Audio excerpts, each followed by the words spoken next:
This is the program Transforming Lives One at a Time. Good afternoon. So happy that you have chosen to join us for today.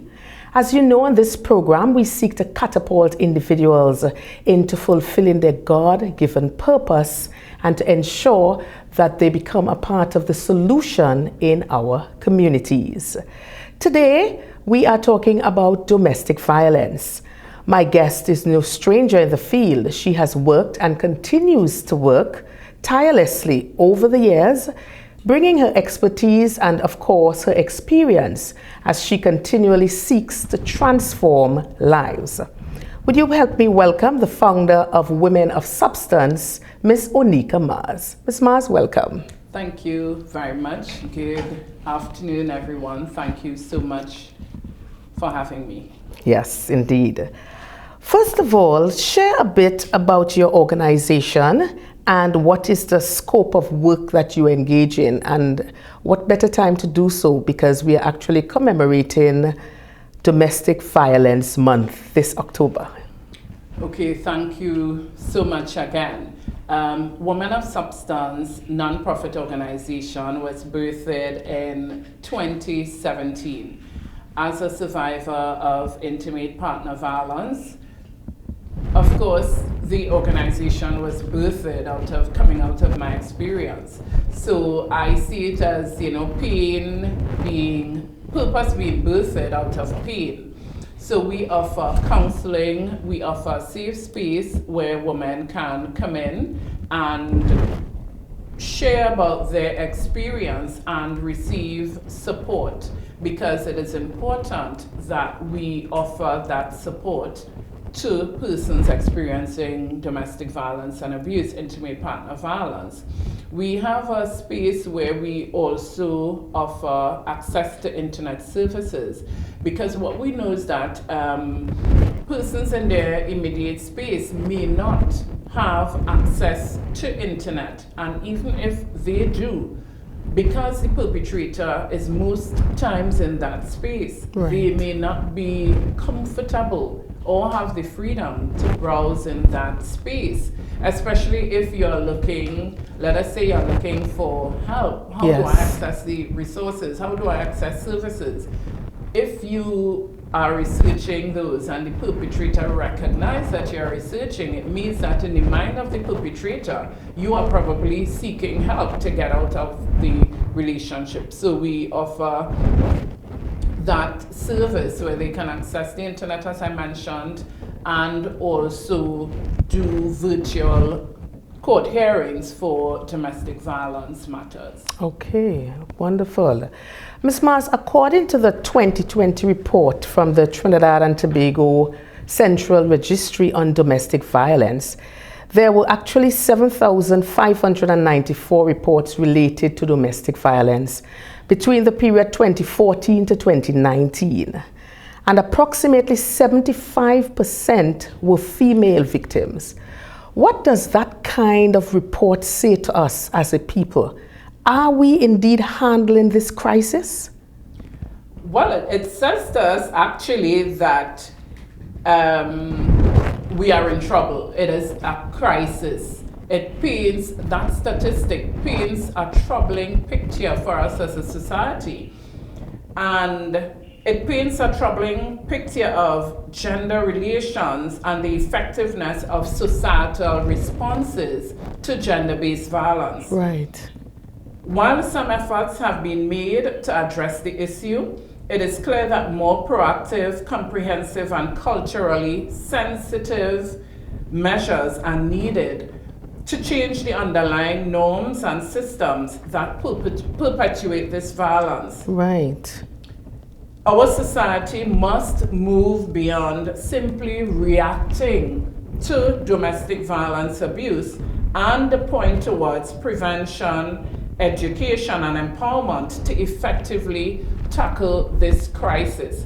We see what is happening on a daily basis. Indeed. So it is important for us to create that awareness, encourage education so that we can bring an end. Wow. Yeah, indeed. indeed it is a crisis. It's a national crisis, international crisis, may I say. But when we talk about domestic violence, most times we think about the physical abuse, and that takes forefront. Is it that physical abuse takes precedence over, let's say, mental or emotional? Let's talk about the various kinds of abuse. Right, so I will say no, it doesn't take precedence because the different types of abuse, people experience different types of abuse. And the reality is that because physical abuse, it is seen, you can see a scar that I would have gotten. You can see a broken arm. You can see a mark or,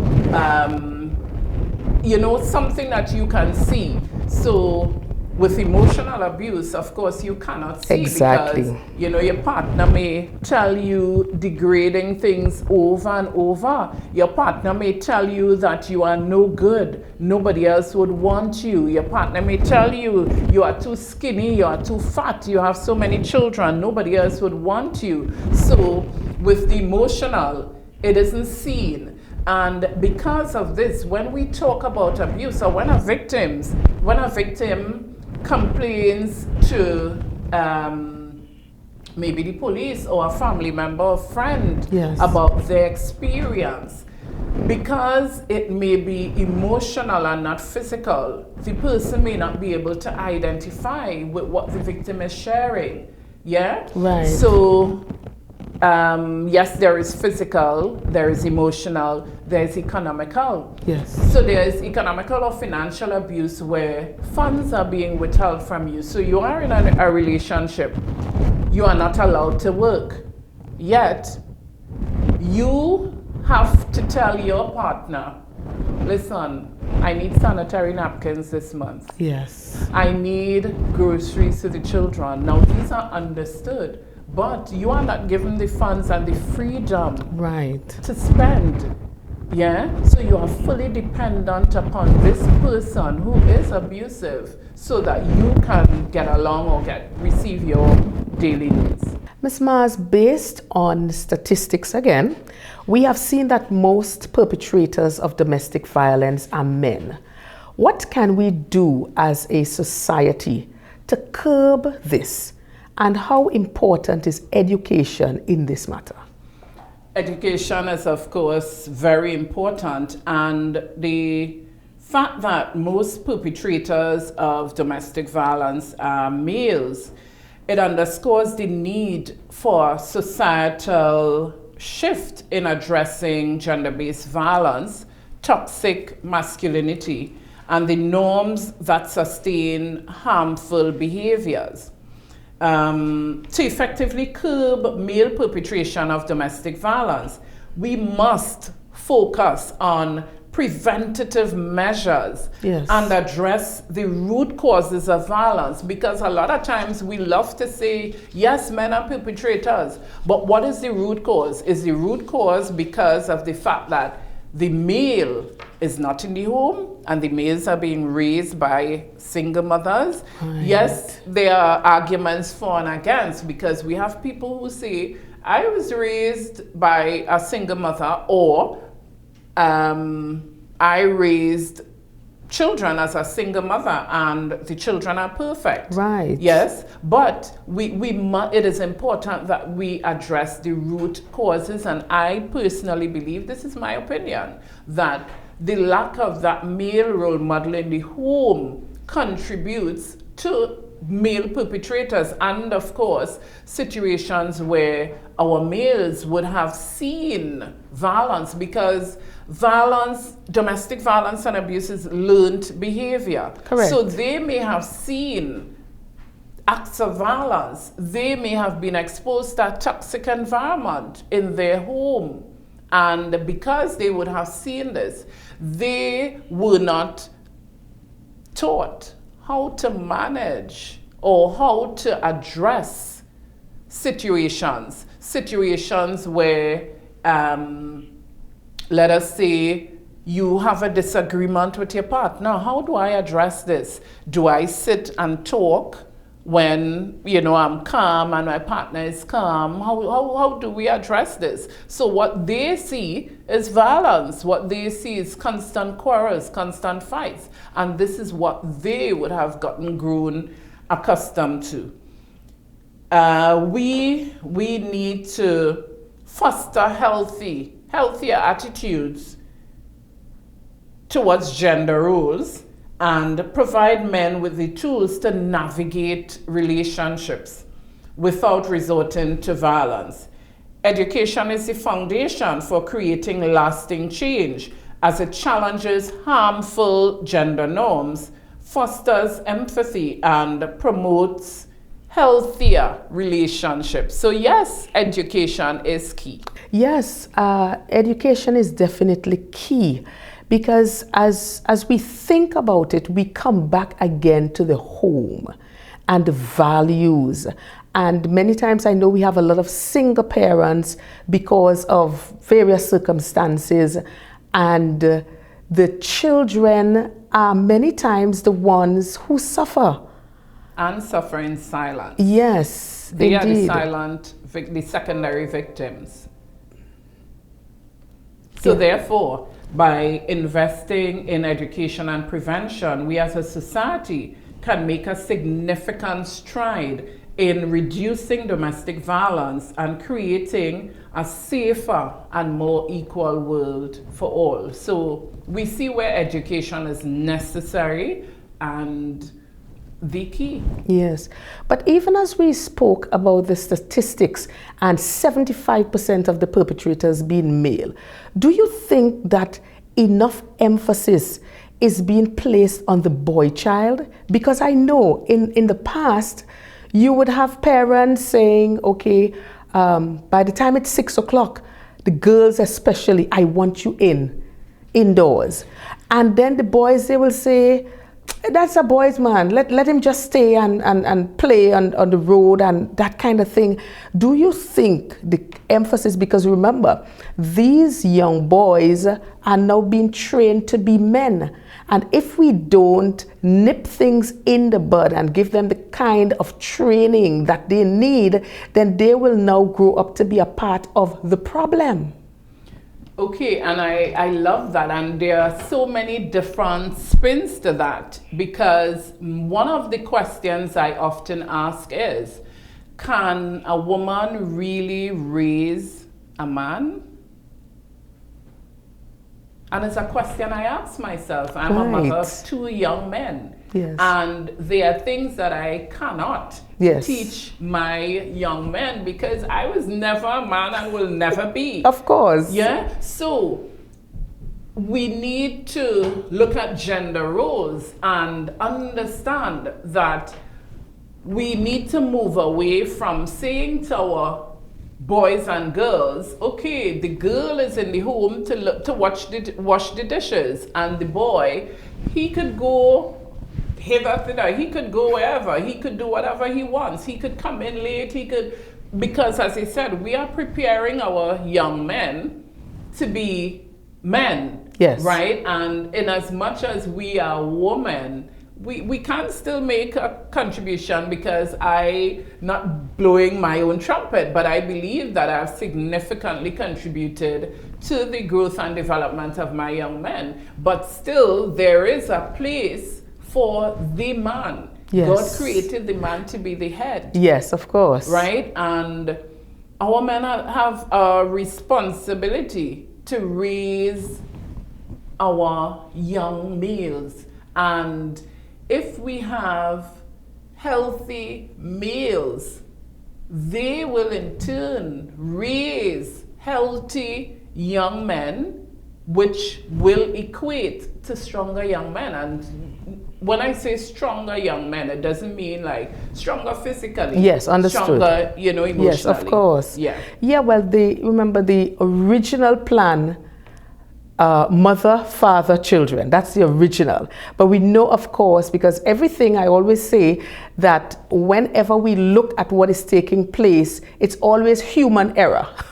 It's always human error. So because of that, we now have to put like a contingency plan in place. So this is now a single mother here, or this is now a single father, and I don't have this other person who is supposed to be there with me. For example, the mother who will be there more to nurture, and then the father who will be there to more instill discipline, that kind of thing. So because of broken homes, and we cannot be naive, we have a lot of broken homes, and we have to, I guess we just have to do our best, get as much information as possible. As you said, you are a female, and you can never do what a male can do.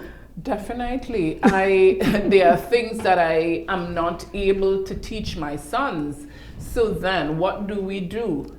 Support systems. Yes. If we have support systems that are in place that we can connect with, for instance, if we have males that we can reach out to provide mentorship, yes, it will be helpful.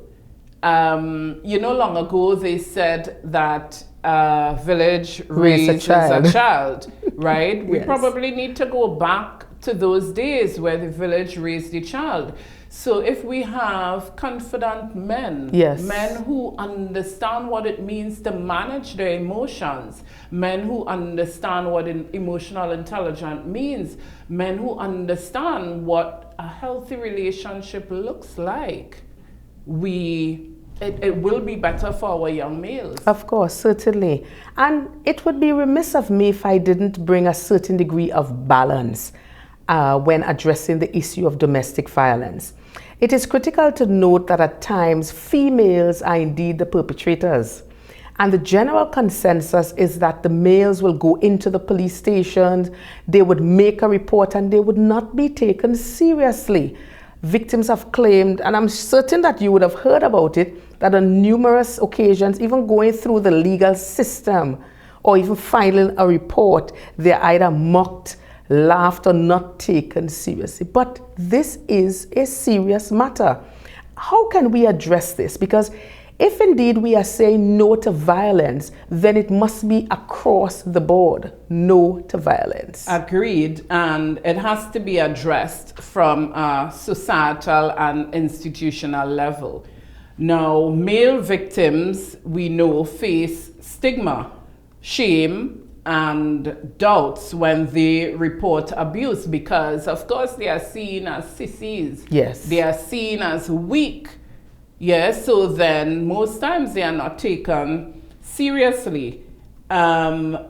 And this, because of this, it leads to underreporting because a man would say, okay, the police wouldn't take me seriously anyway. Correct. Yeah, there are no spaces for me to report, or there are no safe spaces for me to share my experiences. Yes. So then I would just keep it to myself, and keep it to myself means that they are not receiving the intervention that they need. So of course they will lash out. Yes.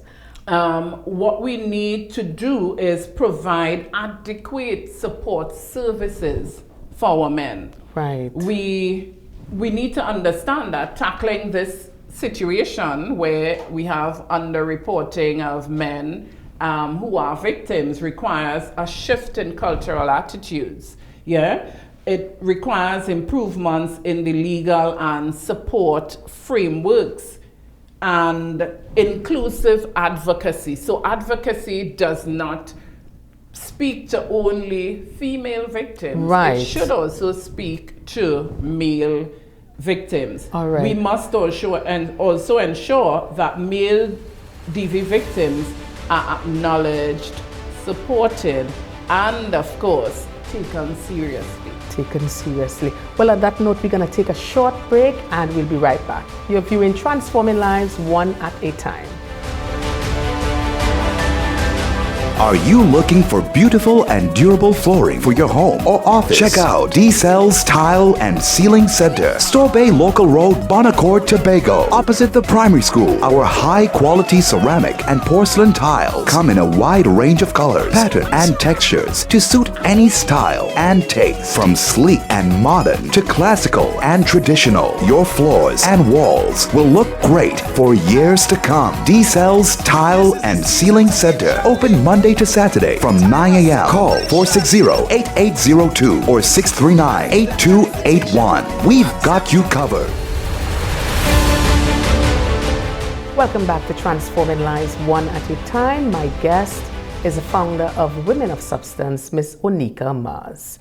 So just before the break, we were delving into male and as it relates to domestic violence and some of the challenges that men would have making a report at the police station, and that kind of, should I say, a stigma? Because we tend to believe that the men are always so strong. And I think that is a myth we have, because the reality is that men do hurt. Women hurt, children hurt, but men do hurt as well. You know, so it's just it was very important for us to touch on that so that we could be able to create the kind of necessary balance that we needed in terms of that. But I want to get back into what will cause a woman or a man to stay in a toxic and abusive relationship, even when they come to the reality that their life is in danger. And that is a wonderful question, because it is a question that is always being asked. And, you know, it is like, okay, why doesn't she just leave? Why doesn't he just leave? Is it that they like the abuse?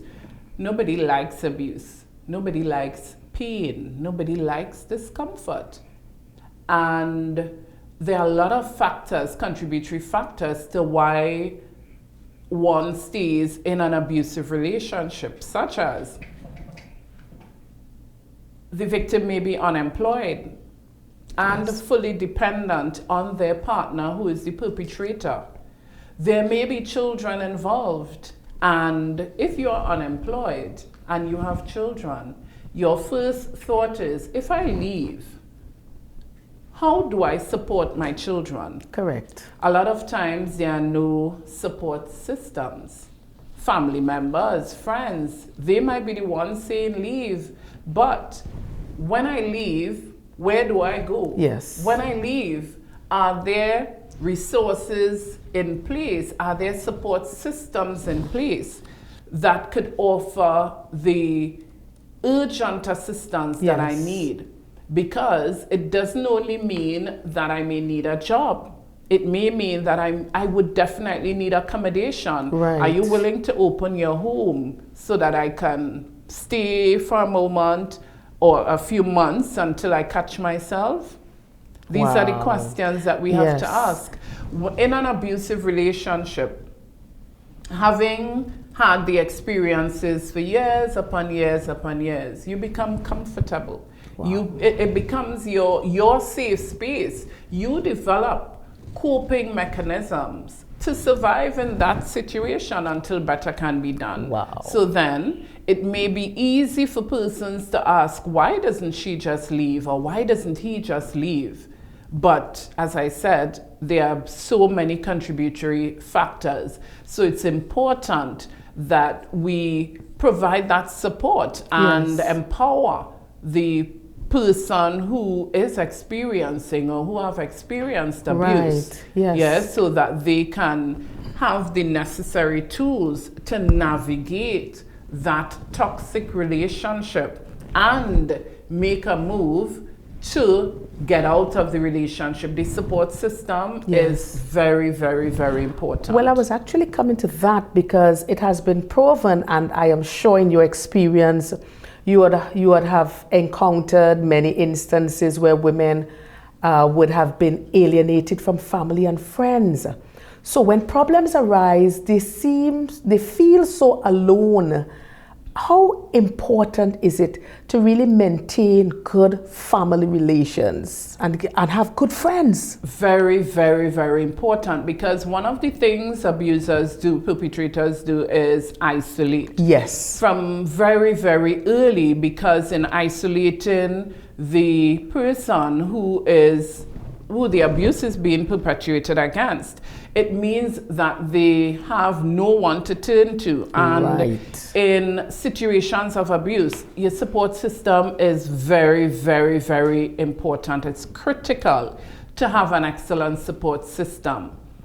So providing that support, even if it means a listening ear, is very important. Indeed. So being isolated is one, not having the support system is two, and upon recognizing that you are being isolated, although you may not recognize it in the initial stages, right? It is important to have a trusted friend or family member that you can talk to.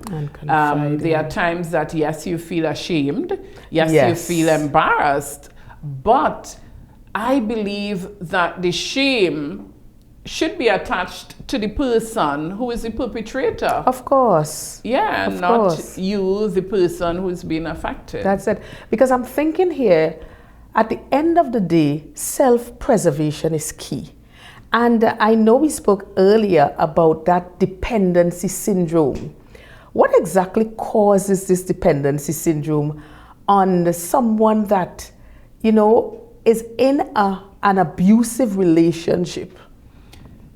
You are in an abusive relationship and your partner says to you, we have children. You don't have to fight up to work. I would take care of you and the children. Now, an abusive relationship doesn't start off being abusive in the initial stages, right? Correct. So you may be like, okay, and you may be noticing the signs and overlooking them. It is important that persons, even if you have children, empower yourself. It is important to always stay a step ahead in terms of education. It is important to do courses. Now you have access to online courses. You have access to community programs, courses in the community at the community centers, where you might be able on an evening, to attend, so that you can learn a skill. Of course, right? And open a business. Definitely, so that you can at least have income that you can contribute to the household, so that in that scenario, you don't feel powerless. Right. And it reminds me of the Proverbs 31 woman, how she actually put things in place to ensure continuity in her family, continuity in the home. But I'm thinking as well that we cannot be naive that a woman that has no strong educational background, no work experience, and maybe a low self-esteem, that she would have that self-confidence to make it on her own. With that being said, just how can women truly empower themselves? I know you spoke about the classes, but is it too late for them to go back to school? Because they may say, okay, I have 2 children, I have 3 children already. Is it too late? It is never too late. Age is just a number, and we have to challenge ourselves as individuals to do more and to be more, because I tell women all the time, you have greatness within you. And yes, sometimes, you may need that encouragement, you may need somebody to help you bring that greatness out, but always be reminded that you have greatness. You were created by Almighty God. You are a child of the King. So it means that you are created for purpose. Yes. Right? And it is never too late, even if it means doing one subject at a time. Mm-hmm. According to the old people, one wonderful basket. Indeed. Right? And you may not be able to do math, English 5 subjects at the time because you may have the children to Yes. attend to. Do one. Learn hairdressing, learn baking, learn cooking. Of course. These are skills that would never leave you. You might be able to bake for a church. You might be able to fill an order for somebody who's having an event. Correct. And that is income coming in, so that you feel, as I mentioned before, that you are able to contribute to the household. Right, yes. Because I was just thinking about that. When you are actually able to do something, you can now contribute. You are playing a significant role in the development of your family and, of course, your children. I am also thinking, how can we encourage women to become independent thinkers, assess a situation, recognize what is happening, see the red flags? And I know we haven't spoken about red flags, but how do you, what should I say? Identify red flags. Is it that we see red flags and we ignore or push aside or say, most times say, he was just upset, man. He just drank a little too much, but he loved me, and we're gonna work it out. We do see the red flags and overlook them, and we come back again to education and its importance. Education is key. We have access to education, to information at our fingertips. We have the internet. We could read about self-care. We could read about, what does an abusive relationship look like? We can research, what does a healthy relationship look like? What does a toxic relationship look like? Because there are times that we are in a situation, and because we are in it, and maybe would have been in it for a period of time, we may become comfortable, complacent, and see it as our safe space. And also, there is fear that you cannot do it. And this is why in these situations we back to talking about support systems. Our support system is very, very important, because if you are isolated, there's nobody to talk to, there's nobody to encourage you. Girl, go do baking, community development. They have courses free of charge. Correct. Make good use of it, so that at least at some point you know that, this is not an environment that I would want to stay in with especially with my children. So make the necessary steps towards getting out of that abusive relationship. So education and empowerment. Education is key. Yes. So that toxic environment, because when you look at the many opportunities, and as you rightfully said, there is no excuse. We have information at our fingertips. I think most persons, even the 11 and 10-year-old, has a cell phone now. Most persons can just go on Google, get information, and there are so many organizations that you can get help. So it's very, very important. We live in a time of technology, and because of that, we have the information that can be able to help us.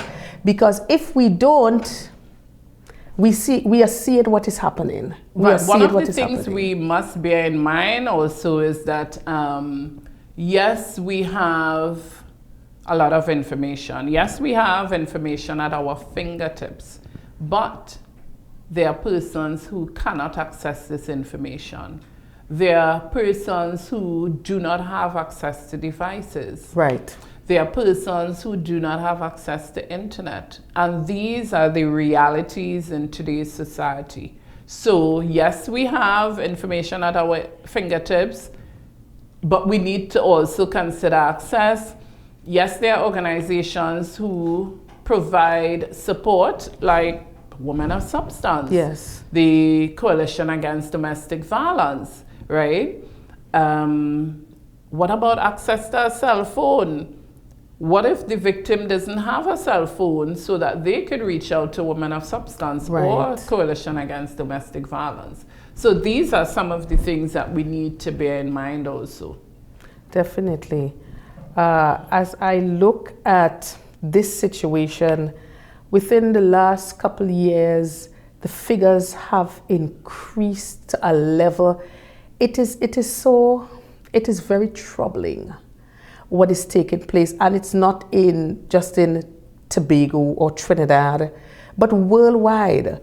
When you see the kind of abuse, and I am looking at our responses, because many times we would hear of these things happening, and then we would go into the 9-day, oh my gosh, getting over the shock of it, and then after 9 days, everyone is back to their normal. And I am saying that we have to do better.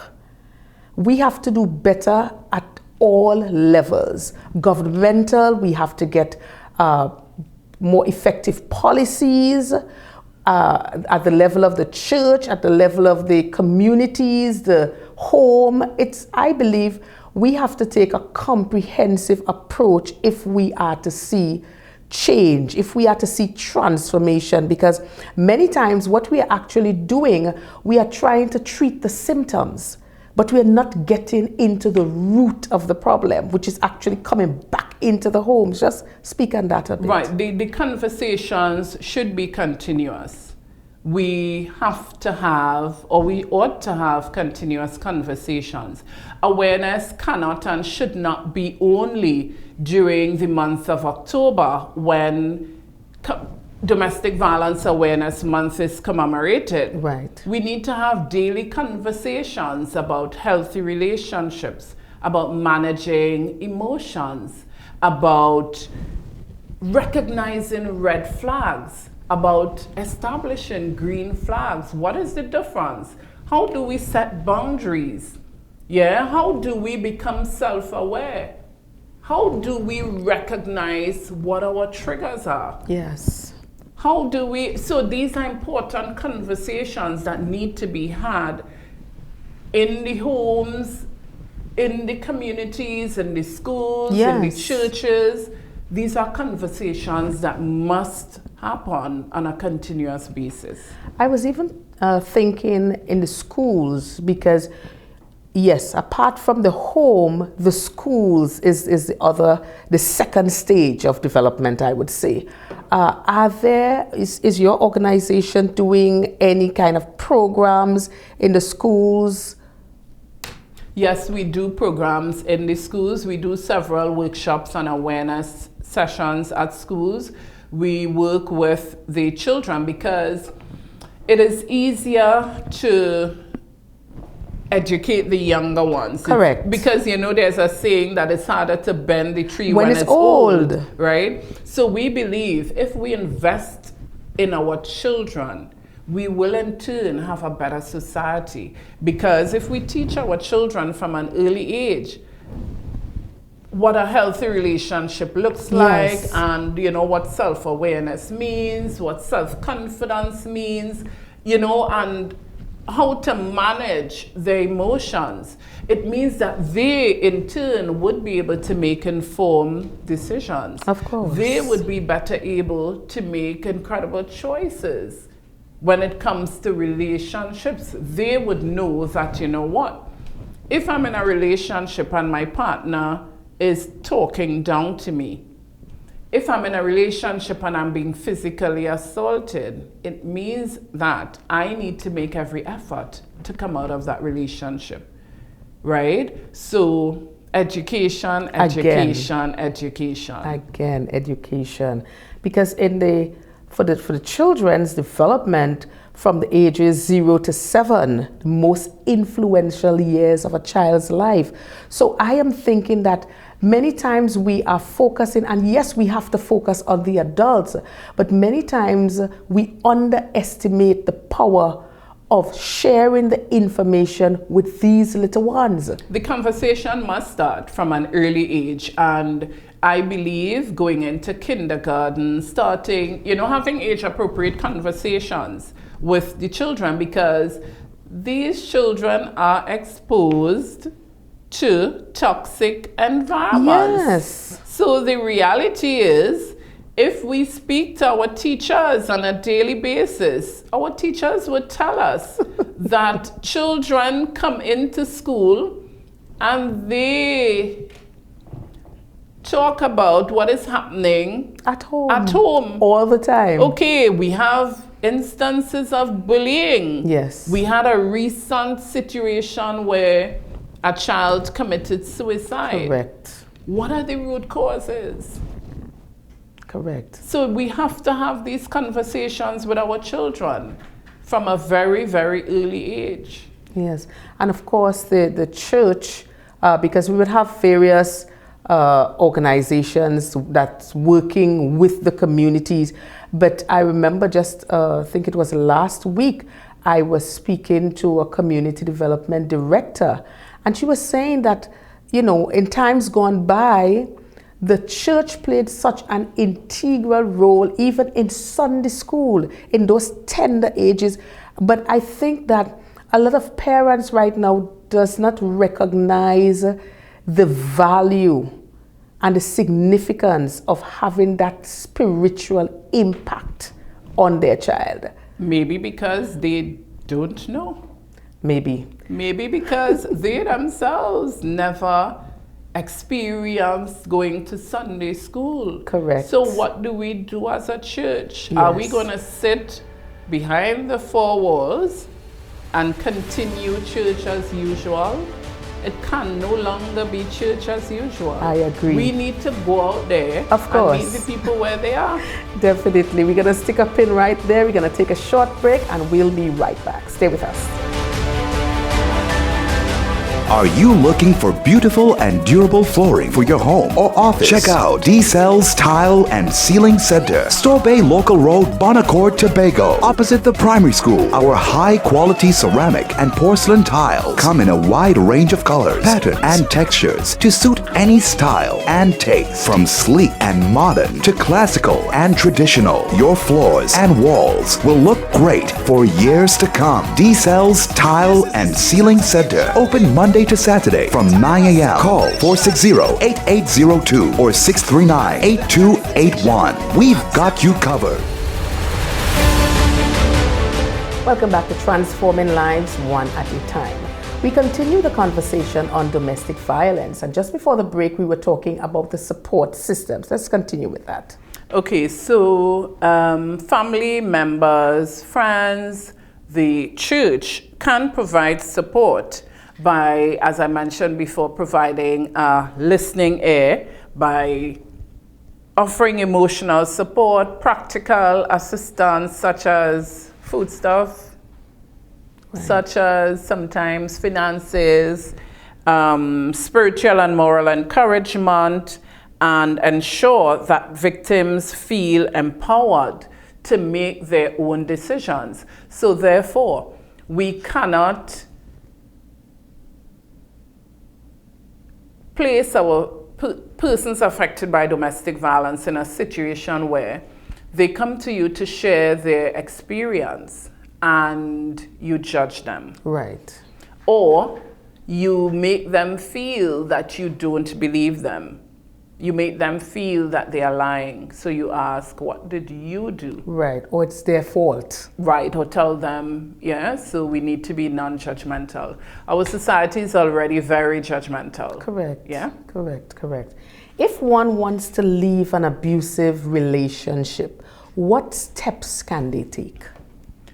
Okay, so first of all, leaving an abusive relationship is a very technical situation because it is the most dangerous time in the relationship because, as I mentioned earlier in the conversation, abuse is about power and control, and when the perpetrator recognizes that they are losing control and power in that power dynamic, yes, they become very aggressive, they become very arrogant, they feel as though, you know what, I am no longer in control. Right. So then it is dangerous because they may feel as though that, you know what, a life, I could take this person's life, because we know of several situations, several instances where the perpetrator would have told the person affected by the abuse that if I cannot have you, no one else will.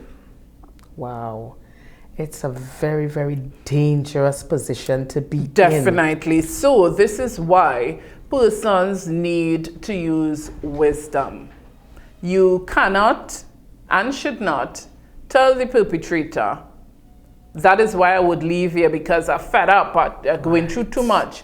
Even, yes, you want to leave, but you need to use wisdom. Of course. Yeah, and it is important to reach out to organizations such as ours, Women of Substance, the Coalition Against Domestic Violence, Families in Action, Rape Crisis Society.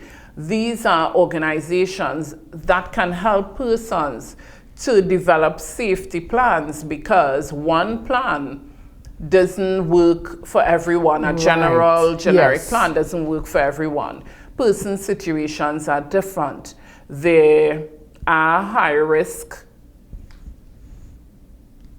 relationships, and when we do the assessments, we would be able to create the safety plans based on the need of the persons being affected. Of course, so that the transition would be as smooth as possible.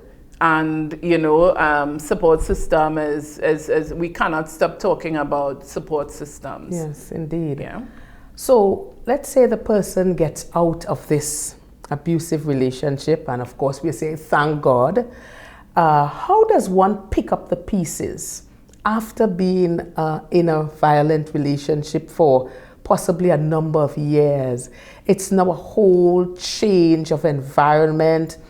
Let's talk about the starting over. Wow, the starting over could be rough, but you're starting from a place of experience. So I tell persons, find yourself, rediscover who you are as an individual. And this is why self-awareness is key. Yes. Work on your self-confidence. Self-care is very, very important. It is important to empower one's self so that when you start over with, you know, the support systems in place and you being confident that you've got this, you are able to do it, believe in yourself, know that you are beautiful, know that you have greatness within you, know that you are able, with the help of Christ, to do it. Because the Bible says that we can do all things through Christ who strengthens us. So developing a personal relationship with Christ is important. And I often stress on this because that relationship is important. Me as a believer, I was not saved when I had my experience. I was a churchgoer, going on and off. But when I endured that traumatic experience, I ran to the church, I ran to God, and it has worked. Prayer works. So picking up the pieces, know that you are not at fault, know that you are not the one that contributed to the perpetrator's behavior. You are not responsible for the perpetrator's behavior. Know that it is important to take care of self. Self-preservation is key. Of course. When you are on an airplane, the first thing the air hostess would tell you is, if you are traveling with a baby, it is important to ensure that you put on your necessary equipment, your mask and everything, so that you can be in a better position to assist the baby. Yes, because I'm thinking, if you are not in a position to take care of yourself, you cannot be in a position to take care of any dependencies. Sure, right. And as we are talking, I'm just thinking, someone who may be listening to this program, because we are on YouTube, we are on Facebook as well, and they may be saying, I've been listening to this program and all that you're saying is well and good, but you don't understand my situation, I feel such a sense of hopelessness. I have tried so many things. I don't have the support system, and you just saying all of this, but only God alone knows what I'm going through. I wanted to look into the camera and speak to that person at this point, because this might be the only intervention that they may ever find. What I want to say to that person who is currently listening to this program and experiencing abuse: you are beautiful. You have greatness within you. You are fearfully and wonderfully made by God. You can do all things through Christ who strengthens you. Know that you are a child of the King. Know that He is able to see you through. Know that you can cry out to God, and know that He will hear you. There's no if or no buts. The Bible says that God will never leave us nor forsake us. So, know that you have purpose. You were created for purpose. Know that you can bounce back. Know that there is hope. Where there is life, there is hope. Do not give up. Know that you are able to rise above your situation, because your present situation is not your final destination. So reach out. Reach out to Women of Substance. Call us at 485-9534. If you don't have access to a phone, feel free to reach out to us via our Facebook page at Women of Substance Tobago, or even Instagram, Women of Substance Tobago. Reach out to some trusted friend or family member that can walk you through the process and provide that level of much needed support. Yes, definitely. And what I am hearing is this is not the end of your life. Yes, you may be going through a rough time. You may be experiencing this, but this is not how your story will end. It is definitely not. You have the power to rewrite your own story. Yes, of course, definitely. In wrapping up, where can persons reach out for help? Tell us a little bit more about the numbers for the organization, for your organization, Women of Substance, and of course your closing remarks. Right, so again, our contact number is 485-9534. We have our office number also 496-1937. We also have our Facebook page, Women of Substance Tobago, and our Instagram page, Women of Substance Tobago. Persons can feel free to reach out to us for assistance and support. We are here to listen without judging. What I would say to persons affected by domestic violence and abuses: you are not alone. True. Reach out for help. Help is available. Do not give up. Do not give up. Do not give up. Yes, because as you said that, as we continue to wrap up, I was just thinking some persons think that they are in an isolated case. It's like, this is me alone. But there are others who are going through that same situation, and you can seek help.